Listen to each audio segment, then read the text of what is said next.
সন্ত ৰামপাল গুৰু মহাৰাজ হৈছে এনে এজন মহাপুৰুষ যিজনে নিজৰ সত্য ভক্তি, তত্ত্ব জ্ঞান, কৰুণা আৰু সেৱাৰ বলত সমাজত এক নতুন আদৰ্শ বলবৎ কৰিছে। সন্ত ৰামপাল গুৰু মহাৰাজৰ নেতৃত্বত তেওঁৰ সকলো সৎলোক আশ্ৰমে কৰা বিস্ময়কৰ সমাজ কল্যাণমূলক কামে সমাজখনক সোণালী ভৱিষ্যতৰ এক নতুন আশা দেখুৱাইছে। সন্ত ৰামপাল গুৰু মহাৰাজৰ পৰা নাম দীক্ষা গ্ৰহণ কৰাৰ পিছত লাখ লাখ লোকৰ কৰ্কট ৰোগ, এইডছ আদি দুৰাৰোগ্য ৰোগ নিৰাময় হ'ল। সন্তজনাৰ জ্ঞানৰ পৰা অনুপ্ৰাণিত হৈ তেওঁৰ অনুগামীসকলে লাখ লাখ ইউনিট ৰক্তদান কৰে। সন্তজনাই লাখ লাখ ভগ্নী কন্যাৰ যৌতুকমুক্ত বিয়াৰ আয়োজন কৰালে। সন্তজনাই লাখ লাখ মানুহক ড্ৰাগছ আসক্তিৰ পৰা মুক্ত কৰিলে। কোটি কোটি ধ্বংসপ্ৰাপ্ত পৰিয়াল শান্তিত লাগিল। সন্তজনাৰ আশ্ৰমত সমাৱেশৰ সময়ত বিনামূলীয়া চকুৰ চিকিৎসা আৰু দন্ত চিকিৎসাৰ ব্যৱস্থা কৰা হয়। সন্ত ৰামপাল গুৰু মহাৰাজৰ দ্বাৰা পৰিৱেশ সুৰক্ষাৰ উদ্দেশ্যে সময়ে সময়ে বৃহৎ পৰিসৰত বৃক্ষৰোপণ কৰা হয়। সন্তজনাই আৰ্তজনক তাৎক্ষণিক সকাহ দিবলৈ এম্বুলেন্স সেৱা আৰম্ভ কৰিছিল। সন্তজনাই তেওঁৰ অনুগামীসকলক তেওঁলোকৰ শৰীৰ দান কৰিবলৈ অনুপ্ৰাণিত কৰে, যাতে মানৱতাৰ সেৱা আৰু চিকিৎসা ক্ষেত্ৰত উন্নতি কৰিব পৰা যায়। সন্ত ৰামপাল গুৰু মহাৰাজৰ সকলো আশ্ৰমত প্ৰতিদিনে বিনামূলীয়া ধৰ্মভোজৰ আয়োজন কৰা হয়, য'ত প্ৰতিবাৰেই প্ৰতিটো জাতি, প্ৰতিটো ধৰ্মৰ মানুহে একেলগে বহি ভোজন কৰে।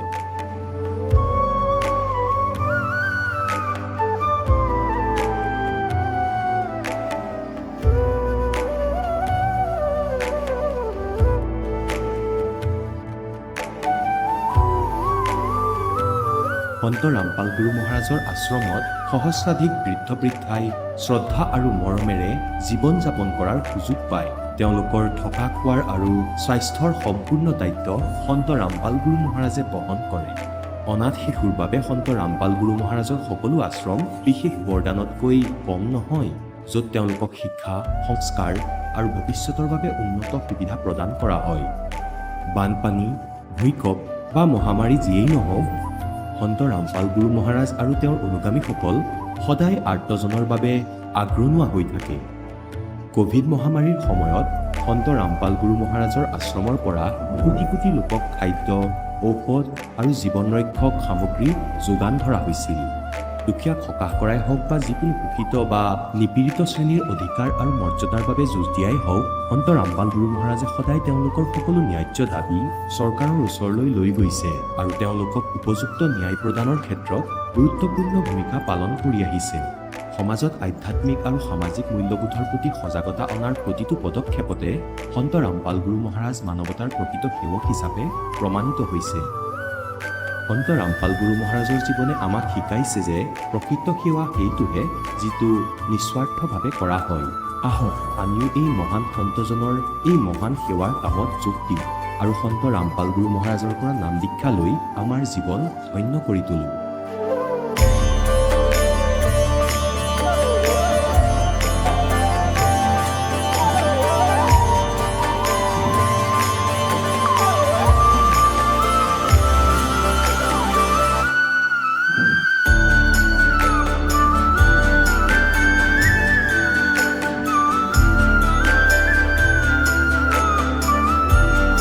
আপোনালোকক পৰিয়ালৰ সৈতে সৎলোক আশ্ৰমলৈ আন্তৰিকতাৰে আমন্ত্ৰণ জনোৱা হয়।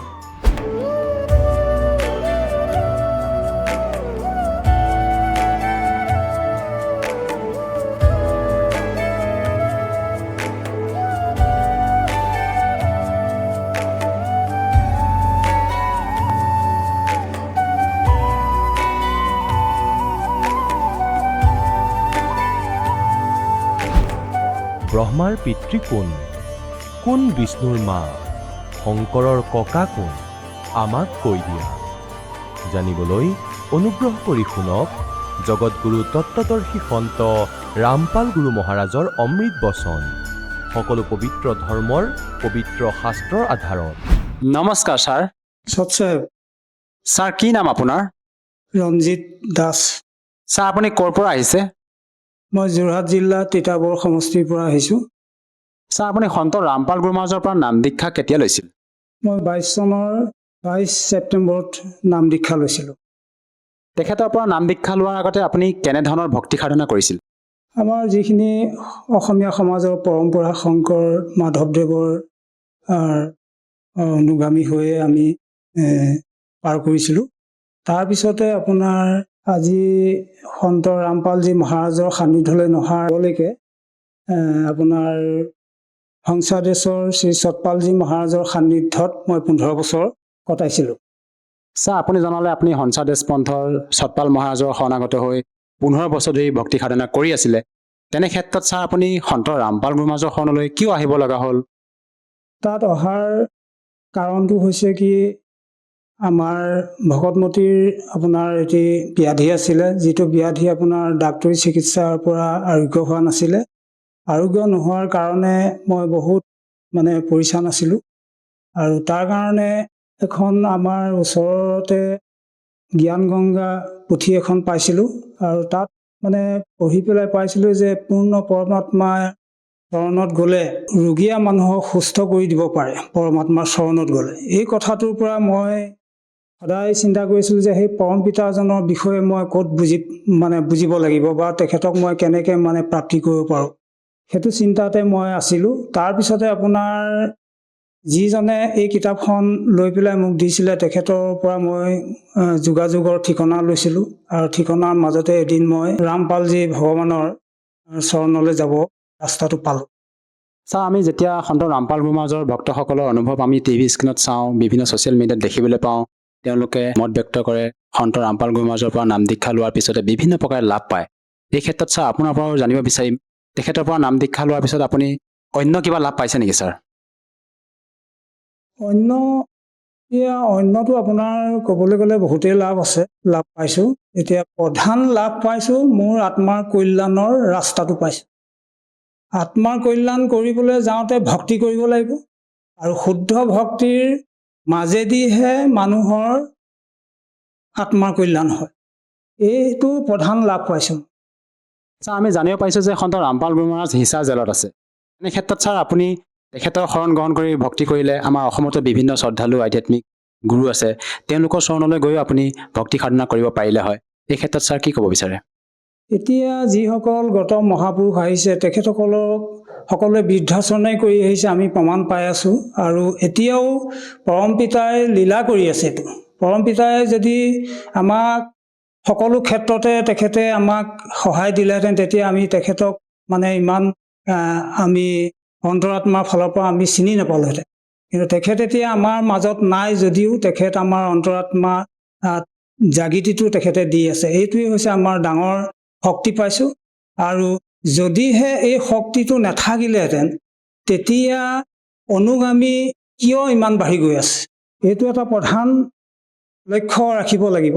যিহেতু যদি মানুহজন বেয়া, তেখেতক সমৰ্থন কৰা মানুহ কিয় ইমান বেছি হৈ গৈ আছে, এই কথাটোকে লক্ষ্য ৰাখি পেলাই সকলোৱে চিন্তা কৰিব সময় হৈছে। আৰু আপুনি যি আগতে সাধনা কৰি আছিলে, আপুনি হংসাদেশ পন্থৰ কথা ক'লে, তাত 15 বছৰ ধৰি কৰি আছিলে, সেই সাধনাৰ দ্বাৰা আপুনি কিবা উপকৃত হৈছিলনে? সেইটো সম্পূৰ্ণ শাস্ত্ৰবিৰুদ্ধ আমাক বিধি দিছিলে। যিখিনি বিধি সকলো লোকবেদৰ পৰা দিয়া বিধি হয়, আৰু লোকবেদৰ আধাৰত যিমান পন্থ আছে সকলোকে ভ্ৰমিত কৰি ৰাখিছে। তাত কিছু লাভ দিছে, কিন্তু সেইখিনি পূৰ্বজন্মৰ লাভ যে পাইছোঁ, এইটো আপোনাৰ কেতিয়া বুজি পাব, যেতিয়া তত্ত্বদৰ্শী সন্ত সান্নিধ্য প্ৰাপ্তি কৰিব পাৰিব। তত্ত্বদৰ্শী সন্তৰ সান্নিধ্য অবিহনে জীৱনৰ মুখ্য প্ৰাপ্তিৰ ৰাস্তাটো কোনো পধ্যে প্ৰাপ্তি বুজি নাপাব। গতিকে তত্ত্বদৰ্শী সন্তৰ আশ্ৰয় খুব প্ৰয়োজন আছে। আৰু তত্ত্বদৰ্শী সন্তজনৰ সান্নিধ্য নোপোৱাৰ কাৰণে আজি পন্থৰ যুক্তি প্ৰত্যেকৰে বেলেগ বেলেগ। ছাৰ, আমাৰ ভাৰতবৰ্ষত লাখৰ তুলনাত আধ্যাত্মিক গুৰু আছে। তেনে ক্ষেত্ৰত ছাৰ আমি কোনজন প্ৰকৃত সৎগুৰু, কোনজন তত্ত্বদৰ্শী সন্ত, সেইটো আমি কেনেকৈ নিৰ্ণয় কৰিব পাৰিম? তাৰ নিৰ্ণয় চাৰিবেদে কৈ আছে, গীতাত কৈ আছে। গীতাৰ অধ্যায়ত আপোনাৰ খুব ধুনীয়াকৈ লিখা আছে যে ভগৱানৰ শুদ্ধ ভক্তি কৰিবৰ কাৰণে আমাক কাৰ ওচৰত আমি যাব লাগিব, আৰু কোনজনক আমি চিনি পাব লাগিব, মুখ্য প্ৰাপ্তি যিটো প্ৰধান আহিলা, সেই আহিলাটো আপোনাৰ তত্ত্বদৰ্শী সন্তৰ ওচৰতহে আছে।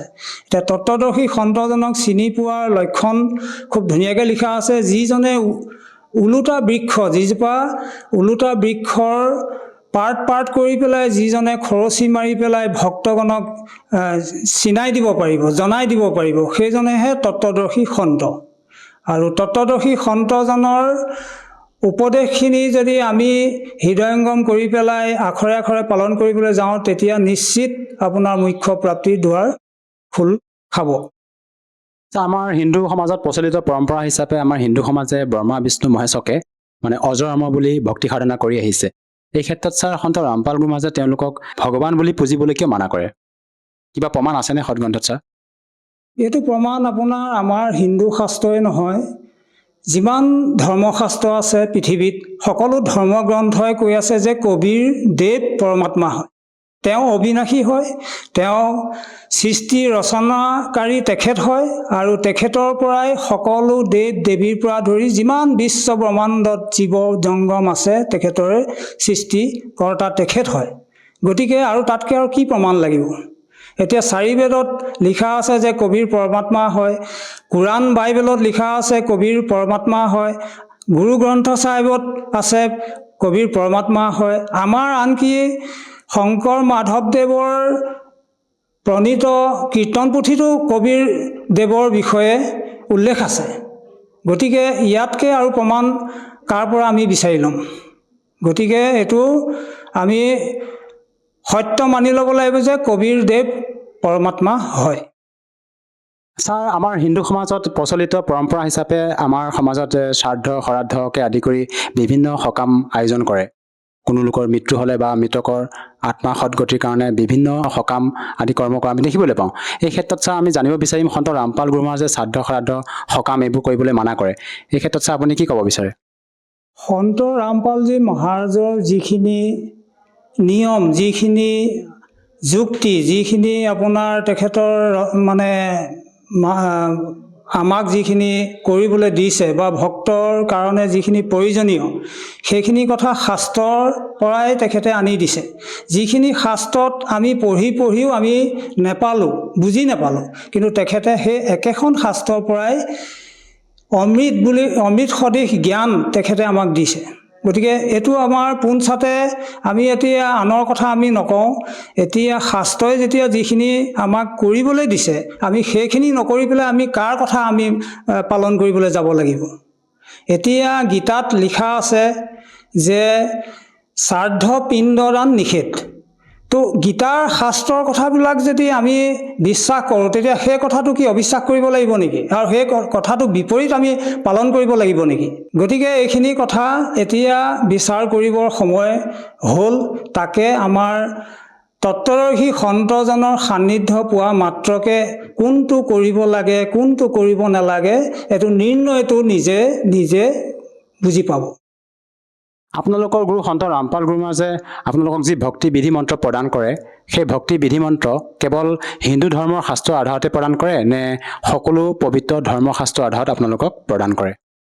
এতিয়া তেখেতৰ যিটো জ্ঞান, এই জ্ঞানটো সকলো ধৰ্মগ্ৰন্থই উল্লেখ আছে। আৰু যিটো এক পন্থ কৰিব, যিটো এক ভক্তি মাৰ্গত সকলোকে আনিব, সেই ভক্তি মাৰ্গটো সন্ত ৰামপালদেৱৰ হাততে আছে, তেখেতৰ বাহিৰে কাৰো ওচৰত নাই। আৰু এইটো লাহে লাহে সকলো সন্ত ৰামপাল যি মহাৰাজৰ সান্নিধ্য নোপোৱালৈকে কোনো জীৱৰ গতি অসম্ভৱ, এই কথাটো আমি অনুভৱ কৰিছোঁ। ছাৰ, সন্ত ৰামপাল গুৰুমাজৰ পৰা নাম দীক্ষা লৈ আপুনি বিভিন্ন প্ৰকাৰে লাভ পাইছে আৰু সেই কথাবোৰ আপুনি টিভি স্ক্ৰীণত আমাৰ দৰ্শকসকলৰ সন্মুখত ব্যক্ত কৰিলে। আৰু এনেকুৱা বহু লোক আছে যিসকলে নেকি বিভিন্ন সমস্যাত ভুগি আছে, হয়তো কোনোবাই টকাৰ অভাৱত বা তেনেকুৱা বিভিন্ন সমস্যাৰ বাবে চিকিৎসা কৰিব পৰা নাই, মৃত্যুৰ সৈতে যুঁজি আছে।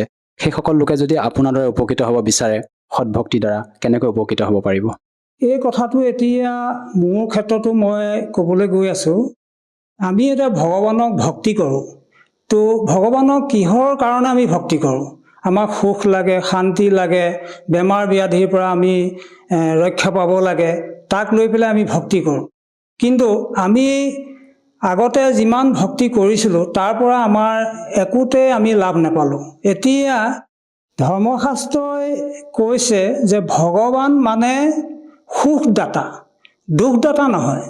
সুখদাতা ভগৱান যেতিয়া হয় তেতিয়া আমি সকলোৱে সুখী হ'ব লাগিব। এতিয়া আমি ইমান ভক্তি কৰাৰ পৰা আমি একো লাভ নাই পোৱা, তেতিয়াহ'লে আমাৰ নিশ্চয় আমি সেই পৰমাত্মাৰ সান্নিধ্য প্ৰাপ্তি কৰিব পৰা নাই। গতিকে এইটো দেখকে আমি এতিয়া নিশ্চিত সিদ্ধান্ত কৰিব পাৰোঁ। চাৰি বেদে কৈ আছে পৰম পিতা পৰমাত্মা পাপদণ্ড কাটি দিব পাৰে, ৰোগাক্ৰান্তক সুস্থ কৰি দিব পাৰে।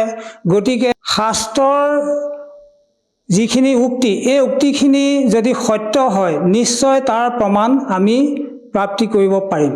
এতিয়া আমি সন্ত ৰামপালজীৰ চৰণত অহাৰ পিছত তেখেতৰ যিখিনি মহামূল্য জ্ঞান আমাক দিলে আৰু সেই মহামূল্য জ্ঞান প্ৰাপ্তি কৰাৰ পিছত আমি নিয়ম সংযম বিধিখিনি আখৰে আখৰে পালন কৰি পেলাই সেই অমূল্য শান্তি কি বস্তু সেইখিনি আমি এতিয়া অনুভৱ কৰি পেলাই পাইছোঁ যে শান্তি কেতিয়া হ'ব, যেতিয়া পৰম পিতাৰ সান্নিধ্যত আমি থাকিব পাৰিম, তেতিয়া আমাৰ অবিনাশী শান্তি আমি পাম। কোনো কালে আমাৰ দুখ সুখৰ মাজত আমি আবদ্ধ হৈ নাথাকোঁ, আমি শান্তি হৈ থাকিম। গতিকে এইটো তত্ত্বদৰ্শী সন্ত ৰূপত যিজন আছে তেখেতৰ সান্নিধ্য ল'ব লাগে আৰু শান্তিৰ বাতাবৰণটো যদি সদায় পাবলৈ আছে তো তেখেতৰ সান্নিধ্য আমি প্ৰাপ্তি কৰিবই লাগিব। আৰু এটা কথা জানিব বিচাৰিম, বহুলোকে কয় যে ভক্তি কৰাৰ সময়সীমা থাকে, বৃদ্ধ বয়সত ভক্তি কৰিব লাগে, বাল্যকালত ভক্তি কৰিব নালাগে। এই ক্ষেত্ৰত ছাৰ এজন সচেতন নাগৰিক হিচাপে আপুনি কি ক'ব বিচাৰে যে ভক্তি কৰাৰ কিবা সময়সীমা থাকে নেকি?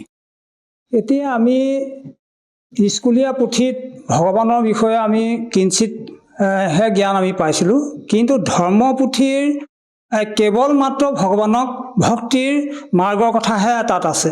গতিকে আমি ধৰ্মশাস্ত্ৰ যদি অধ্যয়ন নকৰোঁ, কাৰো ওচৰত যদি আমি তাৰ বিষয়ে নুশুনো, তেতিয়াহ'লে ভগৱানৰ অস্তিত্বটোৰ বিষয়ে আমি একোৱেই বুজি নাপাওঁ। গতিকে লৈ পেলাই আমি ভগৱানৰ বিষয়ে সম্পূৰ্ণকৈ আমি জানিবলৈ হ'লে আমি ধৰ্মগ্ৰন্থক আশ্ৰয় ল'ব লাগিব।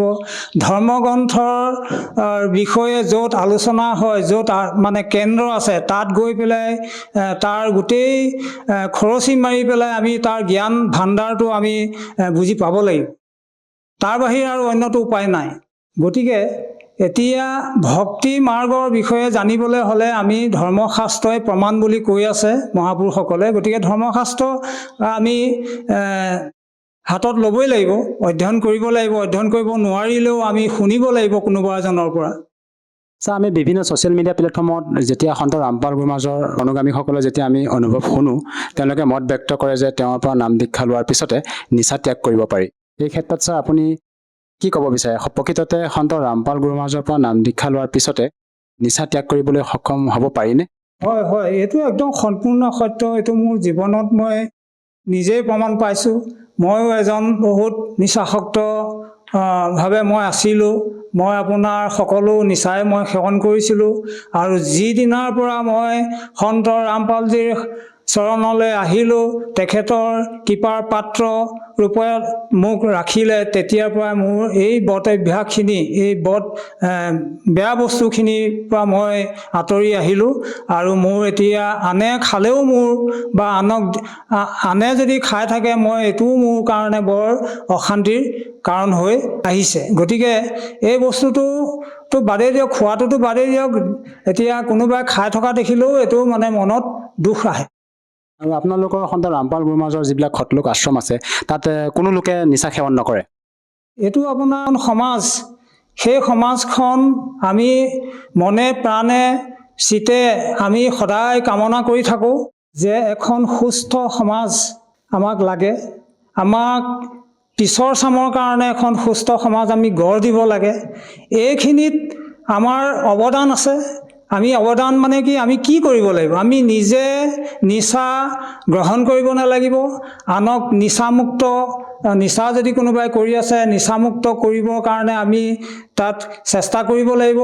এই চেষ্টাখিনি আমি কৰি পেলাই একো কৰিব নোৱাৰোঁ। এই চেষ্টাটো আমাৰ তত্ত্বদৰ্শী সন্ত পৰম পিতা পৰমাত্মা সন্ত ৰামপালজীৰ শক্তিধৰ ৰূপত তেখেত আছে। তেখেতে গোটেই নিৰ্মূল কৰিব পৰা যিখিনি শক্তি তেখেতৰ হাতত আছে আৰু তেখেতৰ সান্নিধ্য পোৱা মাত্ৰকে সকলোৱে নিচা জাতীয় পদাৰ্থ খাবলৈ খোৱাটো বাদেই দিয়ক, এইখিনি নিৰ্মূল কৰোৱা কাৰ্যত অংশগ্ৰহণ কৰিব।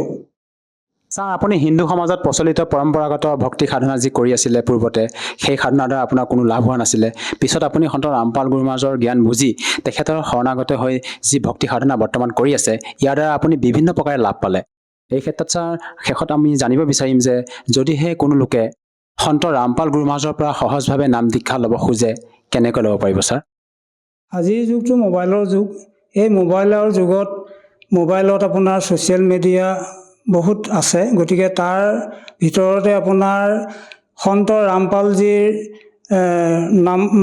নামত চাৰ্চ কৰি পেলাই তেখেতৰ মংগল প্ৰবচনৰ লগতে কিছু নাম্বাৰ দিয়া থাকে। সেই নাম্বাৰৰ লগত যোগাযোগ কৰি নিকট আপোনাৰ ওচৰৰ নামদান কেন্দ্ৰৰ লগত যোগাযোগ কৰি পেলাই নাম দীক্ষা লোৱাৰ সম্পূৰ্ণ বিনামূলীয়া সুবিধা প্ৰাপ্তি কৰিব পাৰিব। ধন্যবাদ ছাৰ। সৎ চাহেব।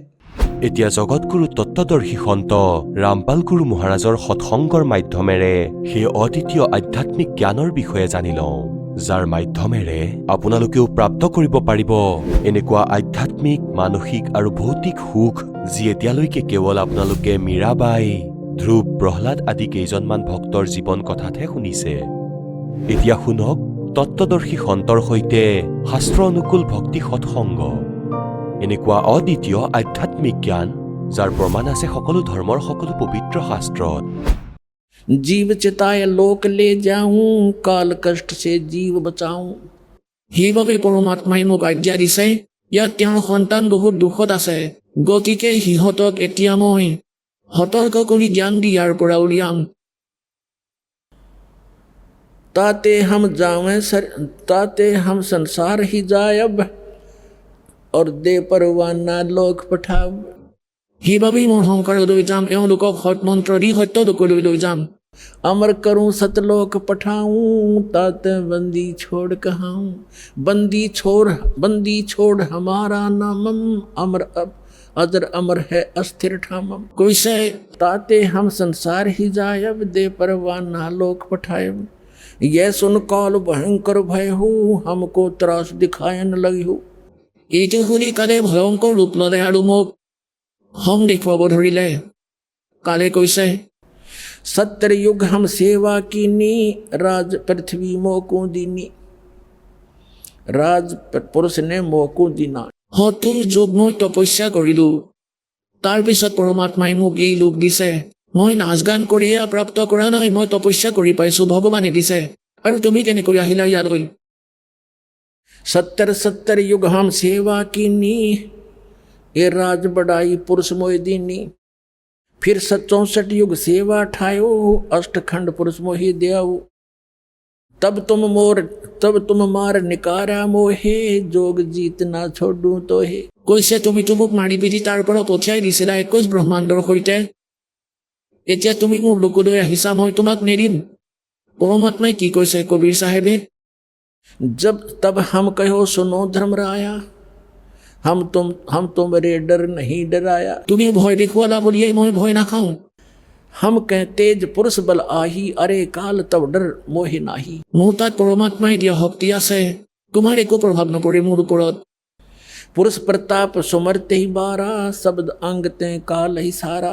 ধৰ্মদাস দেৱক কৈছে মই স্মৰণ কৰিলো, পৰমাত্মাই দিয়া সেই মন্ত্ৰৰ কালৰ অংগক কণ্ডেম কৰি দিলো, তাৰ শৰীৰক কণ্ডেম কৰি দিলো।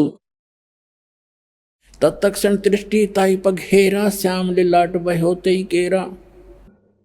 যেতিয়া মই স্মৰণ কৰিলো ধৰ্মদাস দেৱক, কৈ আছে পৰমাত্মা কবিৰ দেৱে যে যেতিয়া মই হাৰ নাম আৰু সৎ নামৰ স্মৰণ কৰিলো, কালৰ প্ৰকৃত চেহেৰা সন্মুখলৈ আহিল।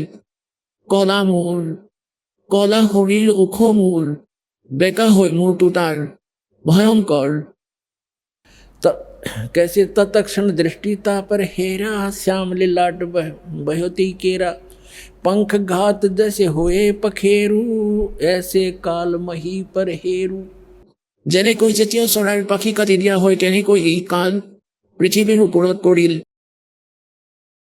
और करे क्रोध कुछ नहीं बसाई तब पुन परे चरण अंतर आई সি পৰি পৰিয়েই খংদেশ হৈ আছে যেনেদৰে চৰাইৰ পাখি কটা গলে হয় তাৰ পিছত সি মোৰ চৰণত আহি ধৰিলে कहे निरंजन सुनो हो ज्ञानी करो विनती तो हे सो जान बंधु विरोध किनो घाट बही अब मोहे सो তাৰ পিছত কৈছে সি তত্ত্বদৰ্শী সন্তৰ ৰূপত অহা জগজিৎ এতিয়া মই আপোনাক এটা বিনতি কৰোঁ মোৰ দ্বাৰা ঘাট মানে বেয়া কৰ্ম হ'ল আপোনাৰ বিৰোধিতা কৰাৰ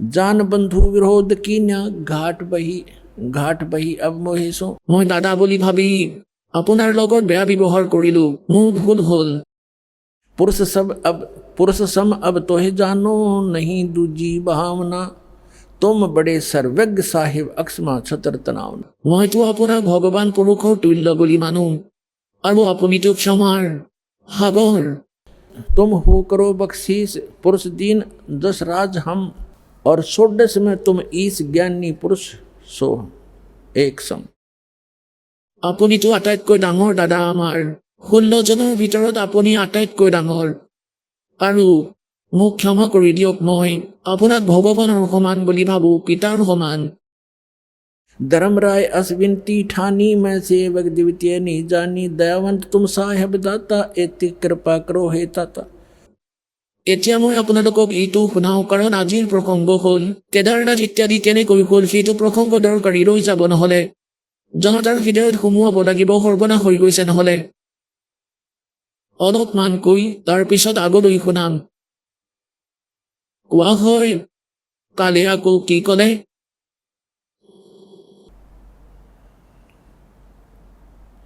सतयुग त्रेता द्वापर माही तीनों युग जीव थोड़े जाई चौथा युग जब कल युग आवे तब तो शरण जीव बहु जावे ऐसा वचन हर मोह दीजे तब संसार गमन तुम कीजे कबीर साहिब परमात्मा कैसे बिनती तोर लीनी में जानी मोह के उठगे काल अभिमानी जस बिनती तुम मोह संग कीनी सो हम बख्श मैं तो हे दीनी चौथा युग जब कल युग आवे तब हम अपना अंश पठावे চতুৰ্থ যুগ যেতিয়া কৰি যুগ আহিব কৈছে মই মোৰ অংক পঠিয়াম এই দাসক পঠিয়াইছে পুণ্যাত্মাসকল এইটো কথা মনত ৰাখিব অলপো যদি বুজি পাইছে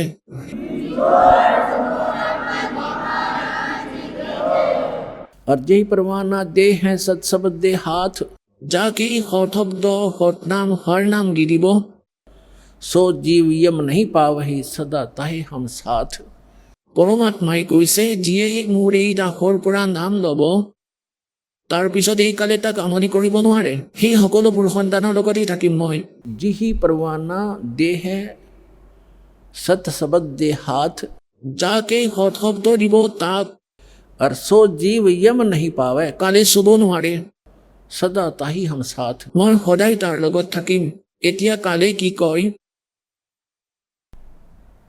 हे साहेब तुम पंथ चलावो जीव उभार लोक ले जाओ যদি তালৈ গৈ এনেকুৱা কৰা এতিয়া ই কি কৈছে पंथ एक तुम आप चलाओ जीवों को सतलोक पठाओ আপুনিতো এটা পন্থহে চলাব পাৰিব পৰমাত্মাই কৈছে যে আগলৈ কম কালে কৈছে আপুনি এটা পন্থ চলাব পাৰিব যথাৰ্থ পন্থ আৰু ইয়াৰ দ্বাৰাই জীৱবোৰৰ মুক্তি কৰাব এতিয়া সেই সময়ত মই কি কৰিম কৈছে দ্বাদশ পন্থ কৰোঁ মই সাজা নাম তোমাৰ কৰোঁ আৱাজা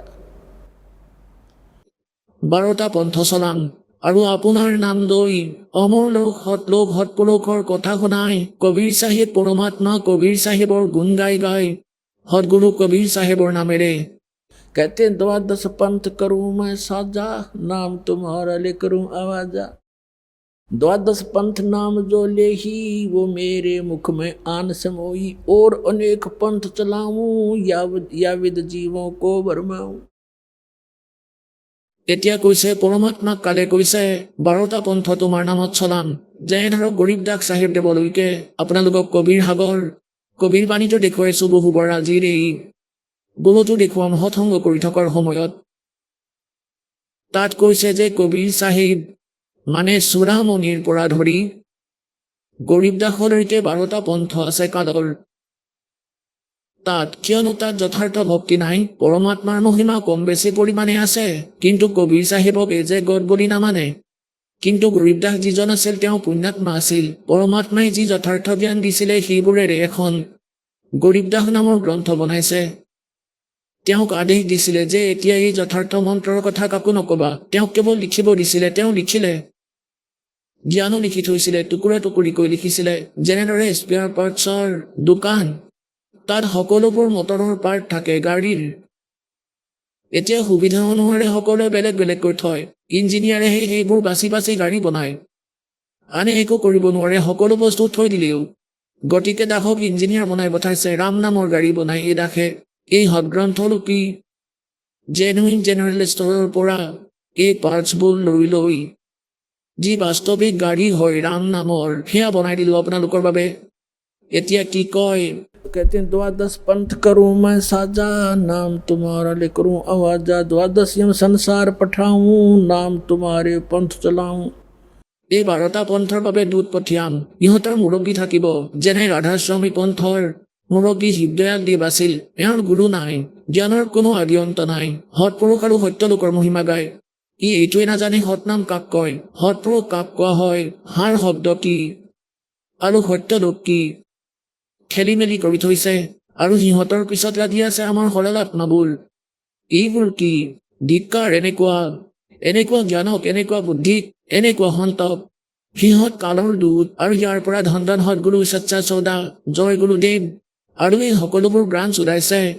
সচ্চা চৌদা শীৰ্ষা জগমালৱালী, দিনত বিভানীবালা, তাৰা চন্দ্ৰই চলোৱা আৰু এই ঠাকুৰ সিঙৰ, এই সকলোবোৰেই কালৰ দুটি চলোৱা।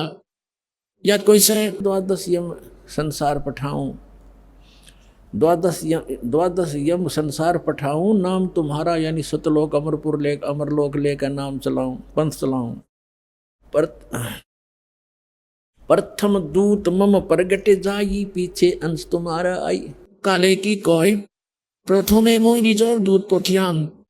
যেতিয়া তোমাৰ পৰমাত্মাই কৈছে जब यू कलयुग बीचे पचपन सौ पाचा, तब ये वचन मेरा होगा साचा, तब मैं अपना अंश पठाऊं और सब जीवों को सतमार्ग दिखा। তেতিয়া সি কৈছে যেতিয়া কলিযুগৰ 5500 বছৰ অতিক্ৰম হ'ব, তাৰে আগতে মই সকলোকে পঠিয়াম আৰু সকলোকে ভ্ৰমিত কৰি দিম, কোনোবাই দেৱতাক, কোনোবাই দেৱীক। তোমাৰ এই মহিমা সৎলোক অমৰলোকৰ মিছা বাণী শুনাই ভুল নাম দি মই মোৰ জালতেই বন্দী কৰি ৰাখিম। कहते हैं प्रथम दूत मम प्रगट जाई, पीछे अंश तुम्हारा आई। प्रथমে কালৰ দূতবোৰ গৈ সকলোকে ভ্ৰমিত কৰিব আৰু তাৰ পিছত তোমাৰ অংশ আহিব। তাৰ কথা কোনেও নুশুনে। या विद जीवों को भरमाऊं, पुरुष नाम जीवन समझाऊं। 12 पंथ नाम जो ले ही, सो हमरे मुख आन समोई। कहा तुम्हारा जीवन माने, हमरी और वो बात बखाने। और अनेक पंथ चलाऊं, या विद वासे उनसे भ्रमित ज्ञान फैलाऊं। मैं दृढ़ फंदा रची बनाई, जा मैं जीव रहे उलझाई। देवल देव पाषाण पुजाई। देवल মন্দিৰ আৰু দেৱ মানে দেৱী দেৱতা আৰু পাষাণ মানে মূৰ্তি পূজা কৰোৱাম। और तीर्थ व्रत जब तप मन लाई, কৈছে যে দেৱল দেৱ পাষাণ পূজাऊं, तीर्थ व्रत जब तप मन लाऊं। ভ্ৰমিত কৰি দিম এই সকলোকে। और यज्ञ होम और नेम आचारा, যেনে আপোনালোকে দেখিছে এই আৰ্য সমাজৰ সকলে বেদৰ নাম লৈ হৱনক আধাৰ কৰি স্বাহা কৰে। এইটোৱেই মন্ত্ৰ, কেৱল এইটোৱেই মুক্তি মাৰ্গ নেকি? এনেদৰে দেৱী দেৱতাসকলৰ লগত লাগি আছে। গতিকে কি কৈছে, यज्ञ होम और नेम आचारा, নিত্য নিয়ম। কোনোবাই গীতাৰ পাঠ কৰে, কোনোবাই গায়ত্ৰী মন্ত্ৰ কৰে বা আন কিবা। और अनेक फंद में डारा, जाओ जो ज्ञानी जाओ संसारा, जीवन माने कहो तुम्हारा। এতিয়া পৰমাত্মাই কি কৈছে,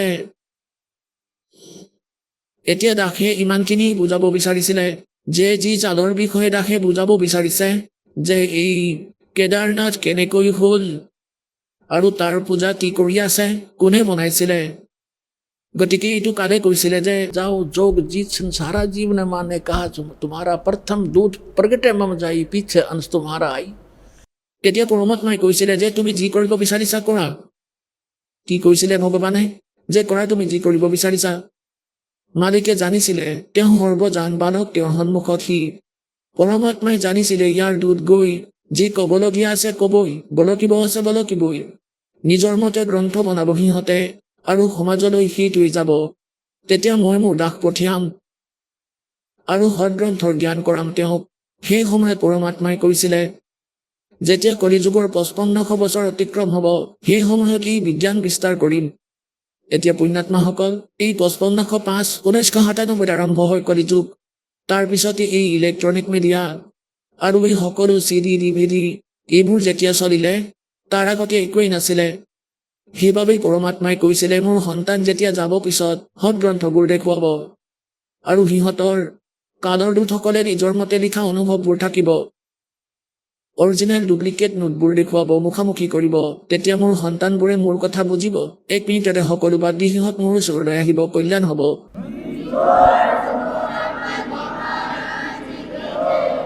এতিয়া ই কি অত্যাচাৰ কৰি থৈছে, যেনেদৰে দাসে কৈছে আৰু আপোনালোকে ইতিহাসো পঢ়িছে। হিমালয় তীৰ্থ নামৰ কিতাপখনত আচাৰ্য শংকৰাচাৰ্যৰ দ্বাৰা ৰচিত এই কেদাৰনাথৰ দ্বাৰা ছ'চাইটি সমিতিৰ দ্বাৰা প্ৰকাশিত লিখা হৈছে। ইয়াত কৈছে যে নাৰায়ণ এজন নৰ আৰু নাৰায়ণ নামৰ দুজন ভগত আছিল আৰু সিহঁতে তপস্যা কৰি আছিল শিৱদেৱৰ। যাৰ ভক্তি কৰি আছিল তেওঁ আহি থিয় হৈ গ'ল সন্মুখত। কাল আহি গ'ল শিৱৰূপ ধাৰণ কৰি আৰু সিহঁতৰ মনত প্ৰেৰণা কৰিলে যি খুজিছিলে সেইটোৱে দি দিলে। তাত এটা পাথৰৰ লিংগ থিয় কৰাই দিলে যে পূজা কৰা এইটো কওকচোন। এতিয়া সি কেদাৰনাথ বনাই দিলে। সি কালে এটা মন্দিৰ যেনেদৰে এজন যাদুকৰে কৰে সৰু সুৰা ৰচনা। এবাৰ বিশ্বামিত্ৰই কিমান তপস্যা কৰিলে, তেওঁ এজন ভগতক স্বৰ্গলৈ পঠিয়াব বিচাৰিছিলে, তাক ক্ষুদ্ৰ জাতিৰ বুলি কৈছিলে। তেতিয়া ইন্দ্ৰই তাক ৰিজেক্ট কৰি উভতাই পঠালে। যেতিয়া সি গম পালে তেতিয়া বেলেগকৈ এখন স্বৰ্গ বনাব বিচাৰিলে আৰু নিজৰ সিদ্ধি প্ৰয়োগ কৰিলে। তেতিয়া ইন্দ্ৰই আহি ক্ষমা খুজিলে যে এতিয়া কাজিয়া হৈ যাব যদি দুখন স্বৰ্গ হয়। আমাৰ যি শান্তি আছে সেয়া ভাঙিব, আপুনি এনেকুৱা নকৰিব। গতিকে ঋষিয়ে এনেকুৱা সৰু সুৰা কাম কৰি দিয়ে। ইয়াৰ পৰা কি মুক্তি হ'ল? এটা পাথৰৰ টুকুৰা স্থাপন কৰিলে লিংগ আৰু ক'লে তোমালোকে ইয়াত পূজা কৰা। এয়া কালৰ জাল আৰু এয়া আপোনাৰ সন্মুখতো হৈ আছে। তাৰ পিছত কি হ'ল আগলৈ কথা শুনাও, কি কেনেকৈ চল কৰে জীৱৰ লগত। এয়া আপোনালোকে কেদাৰনাথৰ স্থাপনা শুনিলে যে নৰ আৰু নাৰায়ণ নামৰ দুজন ঋষিয়ে ভক্তি কৰিছিলে আৰু কাল আহি থিয় হ'ল। ক'লে খোজা কি লাগে, আমিনো কি খুজিম, ক'লে ইয়াতে থাকক পাথৰৰ এক। তেতিয়া এটা পাথৰৰ লিংগ বনাই দিলে যে ইয়াক পূজা কৰা আৰু সি গ'ল। এতিয়া মাৰা মোৰ সি পাথৰত পূজা কৰা তাক। এতিয়া আগলৈ এটা আৰু আচৰিত কাহিনী শুনাম। হিমালয় তীৰ্থৰ ভিতৰত চাব, এয়া হ'ল হিমালয় তীৰ্থ। সেই কিতাপ যি এইখন হিমালয় তীৰ্থ আৰু কেদাৰনাথৰ ৰচনা। এইখন ক'ৰ পৰা ছপা হৈছে আপোনালোকে আগতে এয়া চাব, এয়া চাব। JP নপুৰী, উপমুখ্য কাৰ্যাধিকাৰী, বদ্ৰীনাথ কেদাৰনাথ মন্দিৰ সমিতি। এয়া টেক্স এণ্ড টুলছ কলকাতা। এইখন ইয়াৰ পৰা ছপা Himalaya Tirtha, a book on pilgrimage by JP Napuri. এই সকলো Ranju Chakraborty 76A1 Bamacharan Roy road Kolkata. JP Napuri গ্ৰন্থস্থ, মুদ্ৰক হ'ল গিৰি প্ৰিণ্ট ছাৰ্ভিচ কলকাতা। মূল্য ইমান। ইয়াত আমি ইয়ালৈ আহোঁ। এতিয়া ইয়ালৈকেতো পঢ়িছিলোৱেই 18 নম্বৰ পৃষ্ঠাত যে শ্ৰী নৰ আৰু নাৰায়ণ ঋষি। শ্ৰী নৰ আৰু নাৰায়ণে ভগৱান শিৱক প্ৰসন্ন কৰিবলৈ বহুত কঠিন তপস্যা কৰিলে। এই তপস্যাৰ বাবে তিনিও লোকতে তেওঁলোকৰ চৰ্চা হ'বলৈ ধৰিলে। ইয়াৰ প্ৰশংসা সকলো লোকতে হ'ব ধৰিলে। ফলস্বৰূপে ভগৱান শংকৰ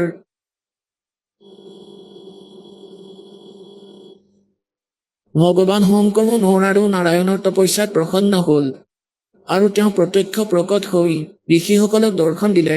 সেই দুয়োজন ঋষিয়ে ভগৱান ভোলেনাথৰ দৰ্শনৰ পৰা আনন্দ বিভোৰ হৈ স্তুতি আৰু মন্ত্ৰৰে তেওঁৰ পূজা অৰ্চনা কৰিলে। ভগৱান শিৱই অত্যন্ত প্ৰসন্ন হৈ তেওঁলোকক বৰ খুজিবলৈ ক'লে।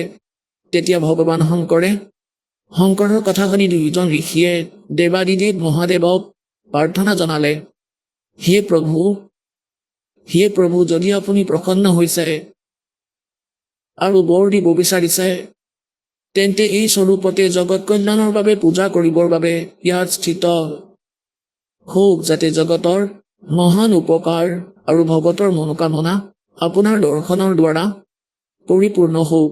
এই প্ৰকাৰে ভগৱান শংকৰে নৰ আৰু নাৰায়ণৰ ভক্তিৰ পৰা প্ৰসন্ন হৈ তাত স্থিত হ'ল।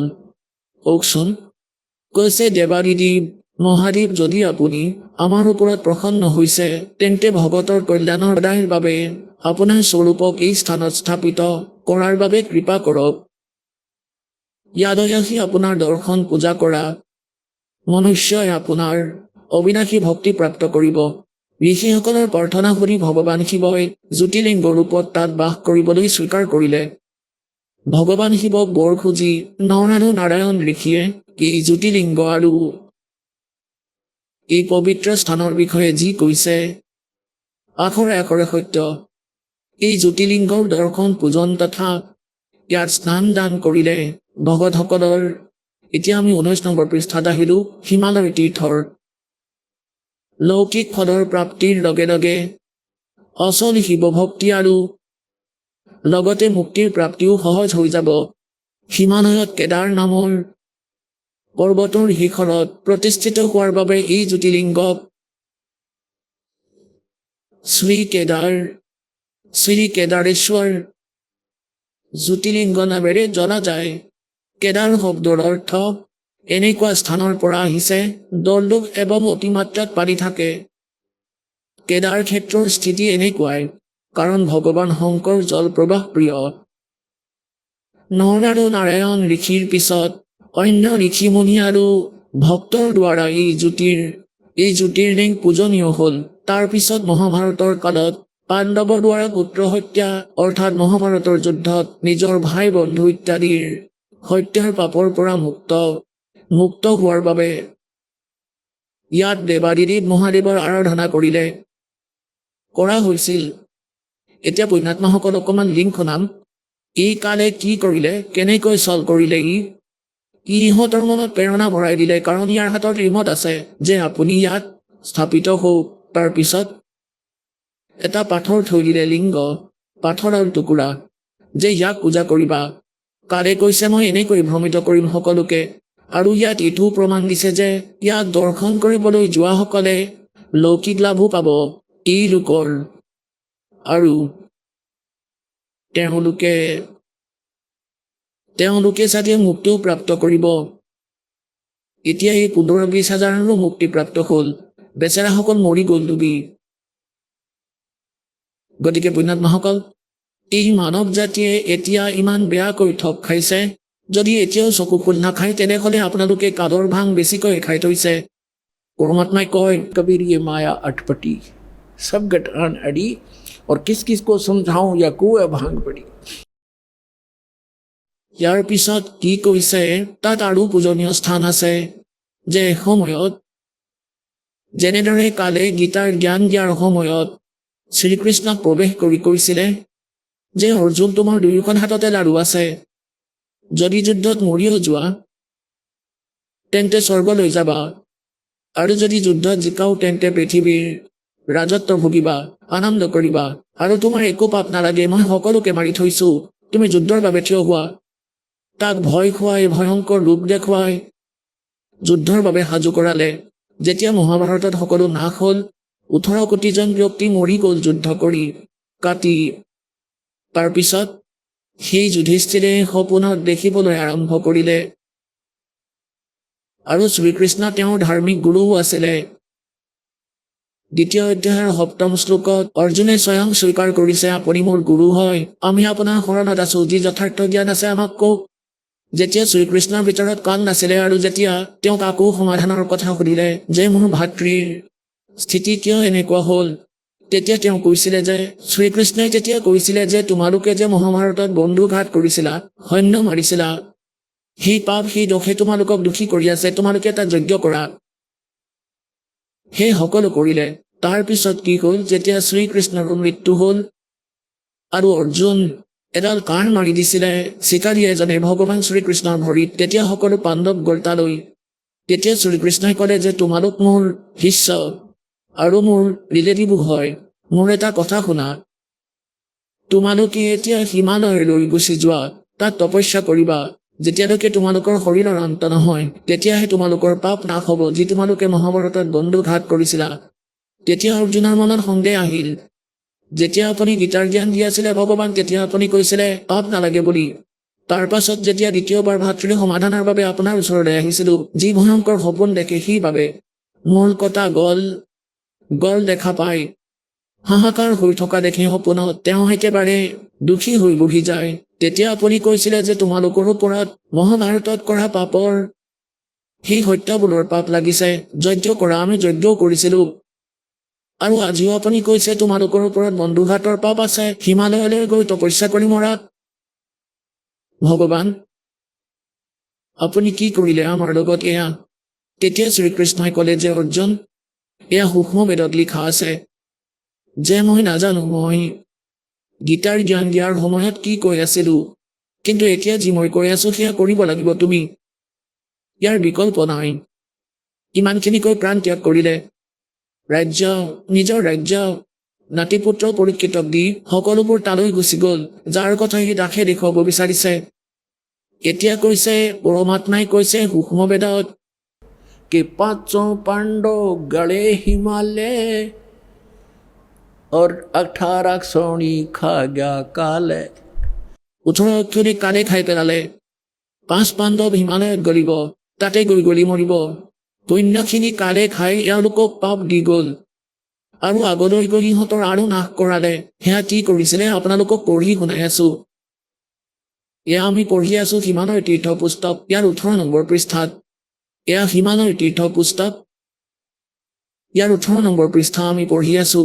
আগলৈ কি কৰিলে অলপ মৌখিক কওঁ, প্ৰথমে মৌখিক কওঁ। আগলৈ ইয়াৰ প্ৰকৰণ কি, প্ৰথমে মৌখিক শুনাম, তেতিয়াহে ভালদৰে বুজি পাব যেতিয়া পঢ়িম। ইয়াত কি কৈছে যে যেতিয়া এসময়ত এই 5 পাণ্ডৱ দ্ৰৌপদীৰ সহিতে তালৈ গৈ কুন্তীৰ সহিতে হিমালয়ত তপস্যা কৰি আছিলে, তেতিয়া কি কৰিলে যে ভগৱান শিৱ আহিলে এজনী মহ, গাখীৰ দিয়া মহৰ লোক ধৰি। তেতিয়া ভীমে দেখিলে শকত আপত এজনী গাখীৰ দিয়া মহ, গাখীৰ দিয়ে চাগে, ইয়াক ধৰি আনো, ইয়াৰ গাখীৰ খাম আমি। সি তাইৰ ফালে দৌৰিলে। তেতিয়া কাল সোমাই পৰিল পৃথিৱীত। সোমাওতে তাৰ পিছফালখন ওলাই থাকি গ'ল। পাছফালখিনি কোৱা হয় মহাবলী ভীমে ধৰি ল'লে, এনেদৰে জোৰকৈ ধৰিলে, খামুচি ধৰিলে, তাতে ৰৈ গ'ল সি। তাৰপিছত পাথৰৰ ৰূপ ল'লে। আকাশবাণী হ'ল যে ইয়াৰ পূজা কৰা এতিয়া। কওকচোন, এতিয়া মহজৰীৰ শৌচ পেচাবৰহে পূজা কৰিব লাগিব। কি যে আচৰিত কথা। এতিয়া দেখুৱাওঁ, এয়া চাব, এয়া হিমালয় তীৰ্থ নামৰ কিতাপখন পঢ়ি আছো। এতিয়া আমি ইয়াৰ 19 নম্বৰ পৃষ্ঠালৈ আহিলো। হিমালয়ৰ তীৰ্থ, এয়া 19 নম্বৰ পৃষ্ঠা। আমি পঢ়ি এইখিনি পাইছিলো। নন আৰু নাৰায়ণ ঋষি, ইয়াত কি লিখা আছে? এই জ্যোতিলিংগৰ দৰ্শন পূজন তথা ইয়াত স্নান দান কৰিলে ভক্তসকলে লৌকিক ফলৰ প্ৰাপ্তি কৰে। লৌকিক ফলৰ প্ৰাপ্তিৰ লগে লগে যি অচল শিৱ ভক্তি আৰু লগতে মুক্তিৰ প্ৰাপ্তিও সহজ হৈ পৰে। যেনেদৰে এতিয়া হ'ল 20,000 15,000 প্ৰায় 20,000 15,000 যে টিভিত আহি আছে, সেই ব্যক্তি সেই কেদাৰনাথ মন্দিৰৰ ওচৰে পাজৰে মৰিলে, হাজাৰজনটো মন্দিৰৰ ভিতৰতে মৰিলে, তাৰ চৌহদতে। মন্দিৰৰ ঠিকনাই নাই, কেৱল এটা শিৱলিংগ থিয় হৈ আছে। সেইটো স্পৰ্শ কৰি পানী কমিলে শিৱলিংগটো বাচিলে, বাকীসকল ঢুকাল যিসকল পূজাৰী আছিলে। গতিকে কি কোৱা হয়, তালৈ যোৱাসকলে মুক্তিও সহজে প্ৰাপ্ত কৰে আৰু লৌকিক সুখো পায়। তেন্তে গীতাৰ জ্ঞান দিয়াৰ কি আৱশ্যকতা আছিলে?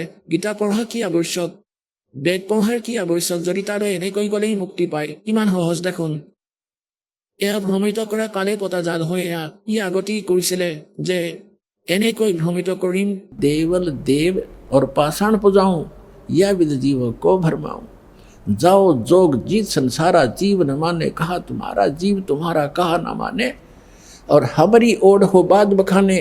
मोरे অজ্ঞানতাৰ আধাৰত ইহঁত এডভকেট হ'ব, উকিল হ'ব, মোৰ আৰু তোমাৰ লগত বিবাদ কৰিব যে মিছা কৈ আছা। তেতিয়া পৰমাত্মাই কৈছিলে যে মোৰ সময় আহিবলৈ দিয়া। মধ্য প্ৰজন্মৰ যি সময় নিৰ্ধাৰণ কৰিছো সেই সময়টো আহিবলৈ দিয়া। তেতিয়া মই চাই ল'ম তোমাৰ জ্ঞান আৰু তোমাৰ সমাধান সকলো ফেইল কৰি দিম। মোৰ সন্তানবোৰক মোৰ জ্ঞান শুনাম। এতিয়া দাসেজী আপোনালোকক বুজাব বিচাৰিছে। এতিয়া আগলৈ ইয়াত আৰু তাত কি পূজা কৰা হয় সেইটো দেখুৱাম।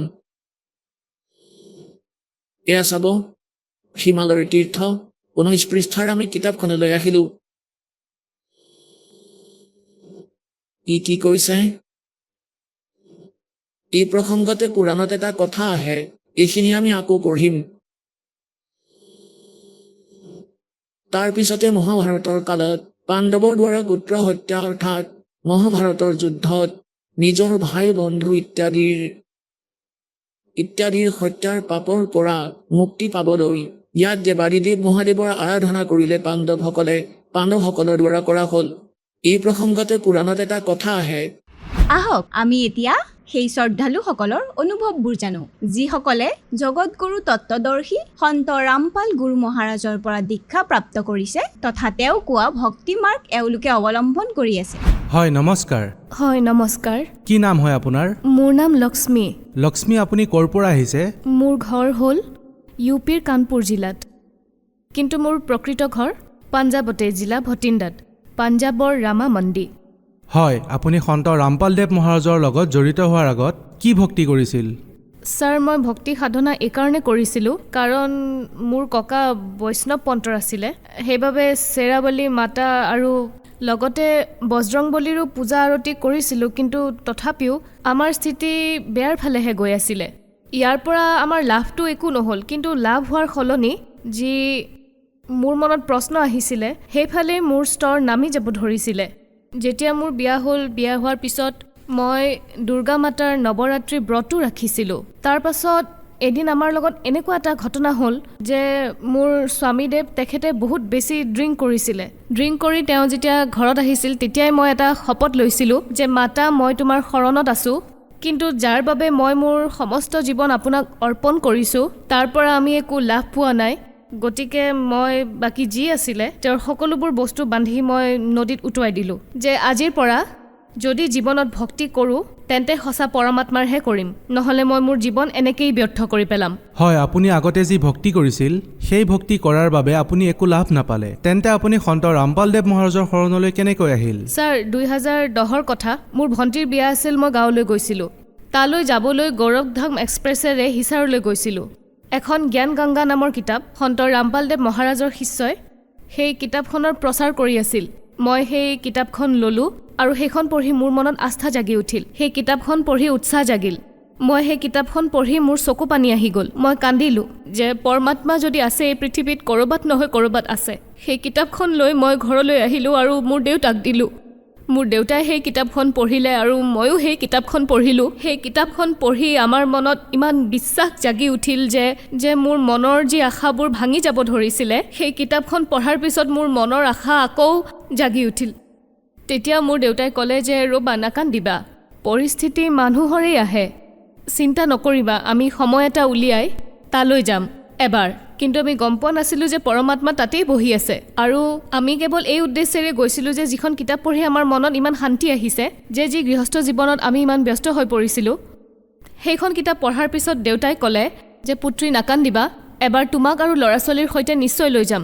মোৰ মনত ধাৰণা আহি গ'ল মই কিতাপখন যেতিয়াই মই সেই কিতাপখন পঢ়োঁ মোৰ মনত কম্পন উৎপন্ন হয়। যেতিয়া কম্পন আহে তেতিয়া মই ভাবোঁ যে মালিক এনেকুৱা কিয় হয়? যদি ক'ৰবাত সঁচা মাৰ্গ বিচাৰি পাওঁ তাত নিশ্চয় কিবা নহয় কিবা মনত নিশ্চয় ঘটে।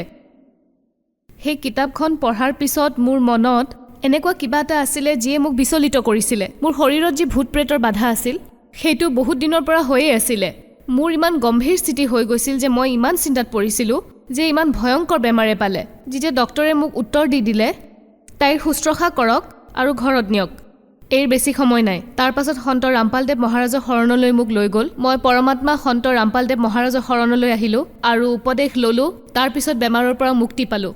আপুনি সন্ত ৰামপালদেৱ মহাৰাজৰ পৰা নাম দীক্ষা লোৱাৰ পিছত হঠাতে আপোনাৰ এনেকুৱা কি হ'ল যে সকলো বেমাৰ ঠিক হৈ গ'ল? সন্ত ৰামপালদেৱ মহাৰাজৰ পৰা নাম দীক্ষা লোৱাৰ পিছতেই প্ৰথমেতো মই সকলো শাস্ত্ৰৰেই জ্ঞান পালোঁ, সৎভক্তি পালোঁ। সৎভক্তি কৰাৰ বাবে মোৰ শৰীৰত যি বেমাৰ আছিলে, মানে যি সমস্যা আছিলে, সেই সকলোবোৰ সমস্যা দূৰ হ'ল। তাৰপিছত পৰমাত্মা মুক্তিদাতা সন্ত ৰামপালদেৱ মহাৰাজৰ হাত মোৰ মূৰত পৰাৰ লগে লগেই মোৰ ঘৰত যি নিচা চলিছিলে, প্ৰথমেতো বেমাৰ, তাৰ পাছত এই নিচাৰ সমস্যা। আমাৰ ঘৰত নিচা বহুত চলিছিল, নিচা ঠিক হ'ল। আমাৰ ঘৰ মৰিখালী হৈ গৈছিলে। মোক পৰমাত্মাই 4 মাহৰ সময় দিছিল যে পুত্ৰী ভক্তি কৰা আৰু মালিকে সকলো ঠিক কৰি দিব। তাৰ পিছত 4 মাহৰ পিছত মোৰ সমস্ত পৰিয়াল পৰমাত্মাৰ শৰণত জড়িত হ'ল। আপুনি যে আপোনাৰ বেমাৰৰ কথা ক'লে, আচলতে বেমাৰ কি আছিল? মোৰ কেঞ্চাৰৰ সমস্যা আছিলে। কেঞ্চাৰ মানে মোৰ জৰায়ুত কেঞ্চাৰ হৈছিলে। ডক্টৰে হাত দাঙি দিছিলে।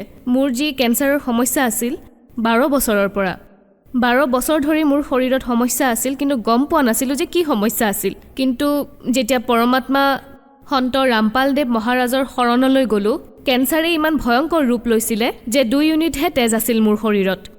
আপুনি আপোনাৰ কেঞ্চাৰৰ চিকিৎসা ক'ত ক'ত কৰাইছিলে? ছাৰ, মই চিকিৎসা চিৰচা, কালাবাৰী, ভাটিন্দা, চণ্ডীগড় সকলো ৰিপৰ্ট আছে, কিন্তু বৰ্তমান নাই মোৰ লগত, কিন্তু ঘৰত পৰি আছে সকলো। তেওঁলোকে মোক ঘৰলৈ লৈ যাব কৈছিলে, শুশ্ৰূষা কৰিবলৈ কৈছিলে যে মোৰ বাচাৰ কোনো আশা নাই। ছাৰ, মোৰ কেঞ্চাৰৰ বেমাৰ থকা বাবে মোৰ তেজৰ কথা গম পোৱা নাছিল যে বহোঁতে উঠোঁতে অথবা খোজ কাঢ়োঁতে মোৰ তেজ কিমান ওলাই যায়।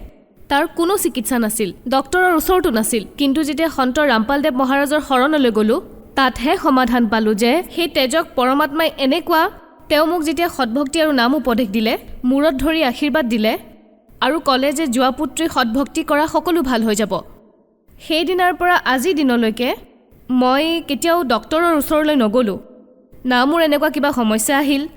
মালিকে মোৰ লগত এনেকুৱা কৰিলে যেনে মৃতক জীৱিত কৰি দিয়া। পৰমাত্মাই মোৰ লগতো সৎভক্তিৰ দ্বাৰা মোক ধৈৰ্য শক্তি দিছিল। সেইদিনাৰ পৰা মই ঠিকেই আছোঁ। আপুনি ভগত সমাজক কি বাৰ্তা দিব বিচাৰিব? ভগত সমাজক ছাৰ মই বাৰ্তানো কি দিম, প্ৰাৰ্থনাই জনাইছোঁ যে মালিকৰ শৰণলৈ আহিলে যিহেতু এই দাসীৰ সকলো দুখ দূৰ হৈ গ'ল, গতিকে মই ভগত সমাজক এইটোৱে অনুৰোধ জনাওঁ যে পৰমাত্মাক কেৱল ৰূপেৰে বুজি লাভ নাই, পৰমাত্মাৰ জ্ঞান বুজক। সন্ত ৰামপালদেৱ মহাৰাজৰ বচনক বুজক। তেওঁ মাত্ৰ নাম দিলেই, উপদেশ দিলেই যদি ইমান কঠিনতকৈ কঠিন সমস্যাৰ নিবাৰণ হ'ব পাৰে, তেন্তে জগতৰ কিয় হ'ব নোৱাৰিব? চাওক, আপুনি কৈছে যে সন্ত ৰামপালদেৱ মহাৰাজে আপোনাৰ কেঞ্চাৰ ঠিক কৰি দিলে, আপোনাৰ স্বামীৰ বেয়া নিচা আঁতৰাই পেলালে, কিন্তু তেওঁ আজি জেলত, তেন্তে আনে নাম দীক্ষা কিয় ল'ব? সন্ত ৰামপালদেৱ মহাৰাজৰ নাম উপদেশ লোৱাৰ মাত্ৰে যদি মোৰ দৰে ইমান গম্ভীৰ সমস্যাও, কেঞ্চাৰৰ দৰে বেমাৰো ঠিক হ'ব পাৰে, গতিকে নাম উপদেশ লোৱাৰ বাবে যদি কোনো ভগত ভাই মালিকৰ শৰণলৈ আহিলে যদি ভাল হয়, জগতগুৰু তত্ত্বদৰ্শী ৰামপালদেৱ মহাৰাজৰ শৰণলৈ আহি নাম উপদেশ লৈ, তেওঁৰ নাম শব্দতেই ইমান শক্তি আছে যে সকলো সমস্যাৰ সমাধান হ'ব পাৰে। হয়, ধন্যবাদ। সৎ চাহেব।